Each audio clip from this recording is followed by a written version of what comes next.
Hello கண்டிங் channel people, இந்த வீடியோவில் நம்ம ரெண்டு முக்கியமான விஷயத்த பார்க்க போகிறோம் அப்படின்னு தான் சொல்லணும். ரெண்டுமே ரொம்பவே சுவாரஸ்யமான விஷயமா இருக்க போகுது. அது என்ன ஏது அப்படின்றத இந்த வீடியோவில் உங்களுக்கு ரொம்பவே தெளிவாக ரிலாக்ஸ் பண்ணிக்கிறேன். நான் பேச கேட்க ரெடியாக இருப்பேன் நம்புகிறேன். வாங்கி அவர் ட்ராவல் பண்ணிக்கலாம். முதல்ல ஒரு முக்கியமான விஷயம் என்ன அப்படின்னு பார்த்தீங்கன்னா, ஃபரீனா. கிட்டத்தட்ட பாரதி கண்ணம்மா சீரியல் மூலமாக வில்லி கேரக்டரில் பயங்கரமாக கலக்கிட்டு இருந்தவங்க தான் ஃபரீனா. அதுக்கப்புறம் நிறைய ஆங்கரிங் ரோலை ட்ரை பண்ணிட்டு இருந்தாங்க. பட் வாய்ப்பு கிடைக்காம தான் இருந்துட்டு இருந்துச்சு. திடீர்னு பார்த்தா அவங்க CWCயில் நம்மளோட சீசன் 5 வரப்போகிறாங்க அப்படின்ற மாதிரி தகவல் சொல்ல நிலையில் அவங்க வந்துட்டாங்க, கோமாளியாக வந்துட்டாங்க அப்படின்ற மாதிரியும் சொல்லிட்டு இருந்தாங்க. டக்குன்னு பார்த்தா கடைசி ஒரு 3 வாரமாக அவங்க வந்துட்டு இருக்காங்க. பெர்ஃபார்மன்ஸ் ரீதியில் நல்லாவே பண்ணிகிட்டு இருக்காங்க. ஒரு சின்ன ஒரு பிகினர் கோமாளி மாதிரி தெரியல, நல்லாவே தான் சூப்பராக பெர்ஃபார்ம் பண்ணிகிட்டு இருக்காங்க. காமெடியாக இருக்கட்டும் சரி, அவங்க பெர்ஃபார்மன்ஸாக இருக்கட்டும் சரி, டான்ஸ் ஆடலும் பாடலும் நிகழ்ச்சின்னு சொல்லி பட்டையை கிளப்பிட்டு இருக்காங்க ஃபரீனா அப்படின்னு தான் சொல்லணும்.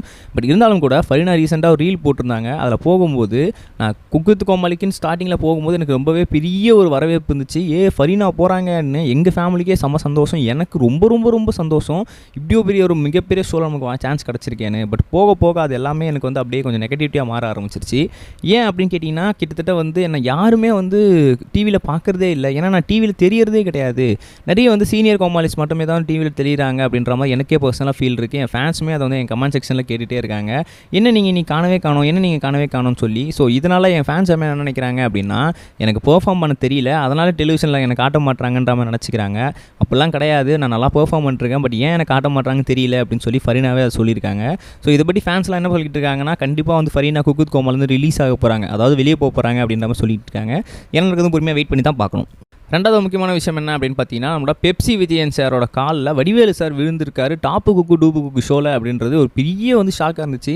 ஏன்னா லைவ் ஷோ பார்த்துட்டு இருந்த எல்லாருக்குமே திடீர்னு போய் கட்டி பிடிப்பாருன்னு பார்த்தா காலில் கும்பிட்றாரு அப்படின்னு சொல்லி எல்லாருக்குமே ரொம்பவே ஒரு ஷாக்காக இருந்துச்சு அப்படின்னு தான் சொல்லணும். பட் இருந்தாலும் கூட விஜயன் சார் பார்த்து நம்மளோட வடிவேலு சார் என்ன சொல்லியிருந்தாரு அப்படின்னா, மாஸ்டர் எனக்கு ரொம்ப பெரிய பழக்கம், எனக்கு எல்லாத்துலேயுமே குரு அவர் தான், நடிப்பில் நான் இருக்கனாலே அதுக்கு அவர் தான் காரணம், அவருக்கு தெரியாததே கிடையாது, சண்டையிலேருந்து சமையல் வரைக்கும் அவருக்கு எல்லாமே தெரியும் அப்படின்ற மாதிரியும் சொல்லியிருந்தாங்க. எல்லா மொழியும் பேசுவார் சார், கிட்டத்தட்ட ஆயிரக்கணக்கான மொழி அவர் பேசுவார், அவ்வளோ திறமைசாலியான ஒரு ஆள். மாஸ்டர் இந்த ஷோவில் இருக்கார், அந்த ஷோவில் நானும் வந்திருக்கேன்னு எனக்கு ரொம்பவே சந்தோஷமாக இருக்குது அப்படின்ற மாதிரி அவ்வளோ மெல்ட்டிங்காக நம்மளோட வடிவேல் சார் பேசியிருந்தார்.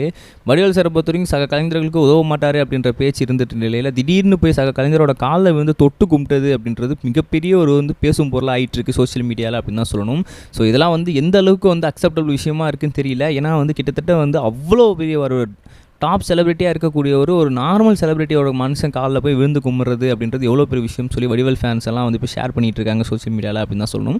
ஸோ இதை பற்றி நீங்கள் என்ன நினைக்கிறீங்கன்னா மறக்காம கமெண்ட்ஸ் சொல்லுங்கள். நம்ம நெக்ஸ்ட் வீடியோஸ் பார்க்கலாம். பை. இது வரைக்கும் கனெக்டிங் டிவிக்கு சப்ஸ்கிரைப் பண்ணனா மறக்காமல் சப்ஸ்கிரைப் பண்ணிக்கங்க. உடனடி அப்டேட்ஸ் பெறுவதற்கு நோட்டிஃபிகேஷன் பெல்லையும் கிளிக் பண்ணிக்கங்க.